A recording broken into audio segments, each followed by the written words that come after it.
자, 이제 머릿속에 양도소득세는 지워버립시다. 지웁니다. 적격증빙을 다시 또 올릴 거예요. 적격증빙. 부가세 때 매입세 공제를 받기 위해서는 우리가 적격증빙을 수취해야지만 뺄 수 있어. 적격증빙을 간단하게 정리하면 사업에 관련된 지출을 세금 계산서를 받는 걸 말하는 거예요. 근데 그 세금 계산서를 대체할 수 있는 게 신용카드, 현금 영수증이다. 요거는 기억나시죠? 적격증빙을 알면 이걸 또 꼭 알아야 돼요. 부가세는 적격증빙만 뺄 수 있습니다. 그럼 적격증빙 받았어요. 종합소득세도 빼질까요? 안 빼질까요? 세금 계산서를 받았어요. 부가세 때도 당연히 빼지죠? 종합소득세는 빼져요? 안 빼져요? 당연히 빼지겠죠. 부가세 때는 안 되는데 종소세 때 되는 게 있어요. 이런 증빙을 이런 표현을 씁니다. 소명용 증빙. 부가세는 적격증빙만 가능하죠. 다르게 말하면 적격증빙을 받으면 부가세 때도 매입세액 공제를 받고 종합소득세 필요경비 처리도 할 수 있다. 그런데 사업을 하다 보니까 무조건 적격증빙을 받을 수가 없네. 때로는 아까 그만큼 얘기하신 거 뭐 계좌이체하고 관이용수증을 받기도 하고. 그런데 내가 일반과세 사업자라면 무조건 적격증빙을 받으라 그랬죠. 10%를 더 주고 그래도. 그거 기억하셔야 됩니다. 내가 관이과세 같으면 안 받는 게 유리하다.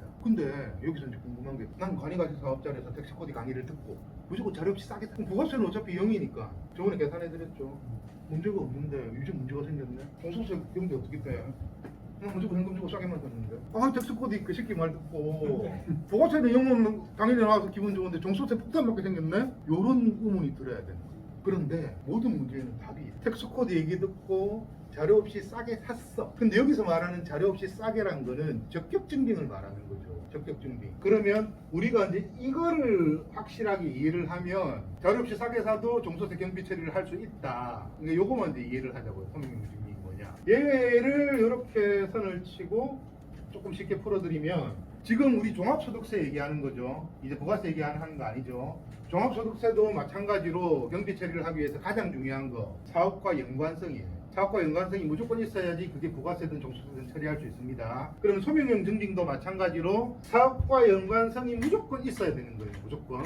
그러면 이제 형태 남죠. 적격증빙은 세금계산서, 신용카드, 현금 영수증이라고 했는데 소명용 증빙은 사업과 관련된 지출인데 형태는 중요하지 않아. 형태는 중요하지 않아라고 얘기했어요. 간이영수증, 계좌이체 내역 되겠죠? 인테리어를 했는데 내가 간이과세자라서 10% 안 주고 그냥 싸게 했어. 그런데 인테리어 사업자 사장님 계좌로 송금을 했단 말이죠. 증거가 있죠. 인테리어 비용을 제출했다는 증거가 있죠. 그러면 됐죠. 그럼 소명용 증빙이 대충 어떤 건지 개념 오죠. 사업과 연관성이 있는 지출인데 형태는 하나도 안 중요해. 그래서 심지어 주고받은 카톡 캡처 사진도 돼. 중고잖아 중고. 형태는 하나도 안 중요합니다. 그게 간이영수증이든 아무것도 중요하지 않아요. 사업과 연관성만 있으면 된단 말이에요. 근데 소명용 증빙을 생각할 때 중요한 게 뭐냐면 소명용 증빙은요 왜 그런 거 있죠. 뭐 예를 들어 뭐 재판을 하는데 그럼 증거 막 제시하라 하잖아요. 증거를 하나 제시하는 사람이 있고 이쪽 사람은 증거를 하나 제시하는데 이쪽 사람은 한 5개 제시해요. 그럼 판사가 누구 편 들 것 같아요?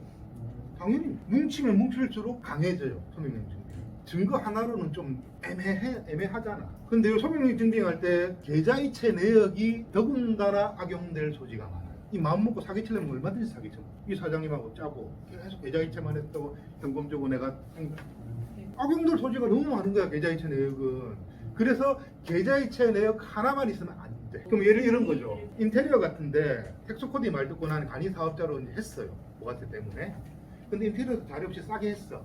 그러면 부가세는 끝났죠. 부가세는 어차피 영원이니까 종소세가 문제죠. 그럼 어떻게 해야 되냐면 인테리어 사장님 계좌로 송금을 하고 거래 내역서 같은 거 받아놔요. 거래 명세표 같은 거. 그러면 증거가 2개잖아. 계좌이체 내역도 하나 있고 요거 하나 있고. 그럼 종소세 처리할 수 있겠죠. 당신이 공사했다는 거 뭐 하나 적어줘. 각서라도 하나 적어줘. 쉽게 말하면.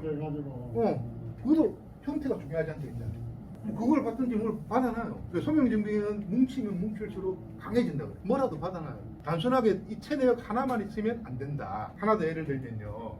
건물주가 내가 이제 뭐 식당을 했는데 임차를 하자는 임대차 계약서 떴죠.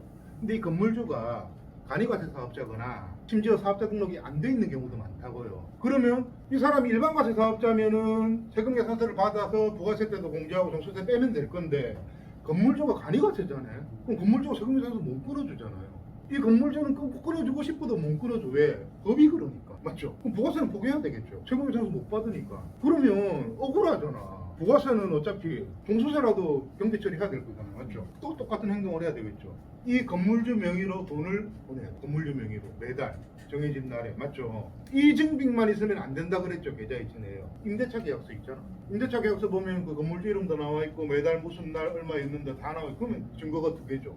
그럼 되는 거예요. 이해되나요? 그럼 종소세 때 뗄 수 있다. 그러면 내가 간이가진 사업자예요. 식당이라고 가정을 합시다. 그러면 계속 이제 자료없이 싸게 사죠. 싸게 사면서 내 주머니 돈을 그냥 이렇게는 안 주겠죠. 항상 계좌이체해야 되죠. 그리고 간이 영수증이라도 하나 받겠죠. 종소세 때 빼려고. 그러면 옥 먹고 알 먹고가 되죠. 부가세는 어차피 영원이니까 신경 안 쓰고 종소세는 이런 소명용 증빙일들로 떼고. 하나 더 예를 들어 드릴게요. 미용실을 한다고 이제 가정을 해볼게요. 직원이 한 5명 돼요. 근데 우리 직원들이 너무 일도 잘하고 사기 진작 차원에서 워크숍을 독채 펜션을 하나 잡아가지고 독채 펜션을 1박 2일로 워크숍을 이제 계획을 했어요. 그러면 이제 이 미용실 원장님 입장에서 가장 지출이 많이 되는 게 일단 숙박비, 그리고 또 지출 많이 되는 게 뭐 있죠? 식비, 또 뭐 있죠? 교통비라고 할게요. 교통비. 여기 이제 부가세 종소세도 어떻게 효과를 발휘할지, 스테크를 어떻게 잘 활용할지, 나의 과세 유형에 따라서 내가 간이가세자예요. 예를 들어서 간이가세자는 부가세하고는 조금 맞죠? 부가세는 어차피 부담이 없는 거니까 적격 증빙이 중요하지 않다. 그러면 내가 간이가세 같은 경우는 뭐 어떻게 하면 싸게 갈까를 연구를 할까요?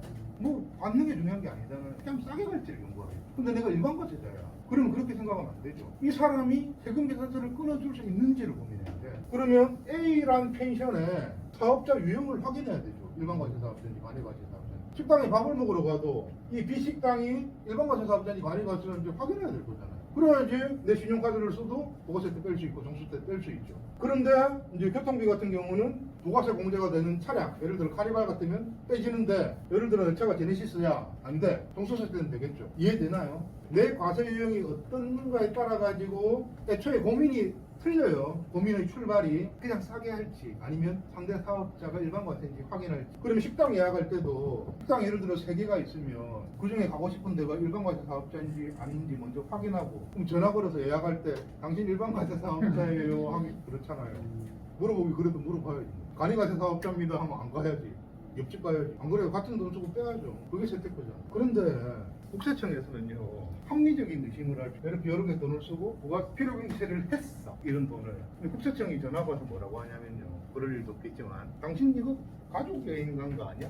이런 의심할 수 있겠죠. 그런 의심에 대비해서요, 직원하고 한 게 확실한 거잖아요. 억울하잖아. 우리 직원 5명하고 돈을 제법 써가지고 단합대회를 했는데 국세청에서 그런 오해받으면 억울하잖아요. 그러면 서명증빙을 하나 만들자는 거죠. 가장 좋은 게 이 펜션을 배경으로 사진 한 장. 그 사진에 날짜가 딱 들어가시면 더 좋고 아주 확실한 서명증빙. 이 사진 한 장으로 모든 게 해소되겠죠. 서명증빙은 언제 어떻게 이해해야 될지 알겠죠. 국세청에 전화 올 일은 없겠지만 이해하자는 차원에서 얘기를 드리는 거예요. 이런 일로는 거의 전화가 옵니다. 너희들 가족여행 간 거 아니야? 그러면 우리가 다른 생각을 또 할 수가 있어요. 가족여행 간 것도? 요거는 알아서 해석을 하시면 돼요. 네, 알아서 해석을 하시면 됩니다. 사진이 한번 맞죠.